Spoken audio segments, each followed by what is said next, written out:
மொழி, கை அசைக்கிற மொழி, முக பாவனைகள் மொழி மிக மிக உயர்வானது. மிக மிக உயர்வான எனக்கு தெரியும் சார். வாழ்க்கையில் நம்ம நினைக்கிறோம்ல, நம்ம எல்லாரும் என்ன பண்றோம் அப்படின்னா,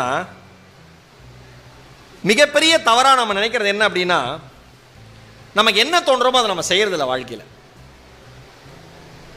நல்லது தோணணும், அது முக்கியம். பேசி முடிச்சு எந்திரிச்சு போயிட்டு ஒருத்தர் ஓங்கி போய் பொண்டாட்டி அறையக்கூடாது.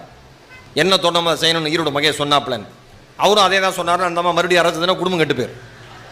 ஆமாம், இன்னி வரைக்கும் பெண்கள் கை திருப்பி படலை. அதனால ஆண்கள் வாழ்க்கை கௌரவமாக இருக்கு. ஆண்கள் கம்பீரமாக இருக்கிறதுக்கு காரணம் பெண்களுடைய சகிப்புத்தன்மை தான். ஆண்கள் கம்பீரமானவர்கள்னு அர்த்தமே கிடையாது. இங்கே இருக்கிற அத்தனை ஆண்களும் தயவு செய்து உங்கள் மனதிற்குள் போட்டு வைத்துக் கொள்ளுங்கள். கம்பீரமாக இருக்கேன், முறுக்கிட்டு இருக்கேன், கஞ்சி போட்ட சட்டமாக இருக்கேன்னா அந்த அம்மா விட்டு வச்சிருக்கு. அந்த அம்மா யோசிச்சதுன்னா எக்ஸ்பிரி டேட் எப்போ வேணா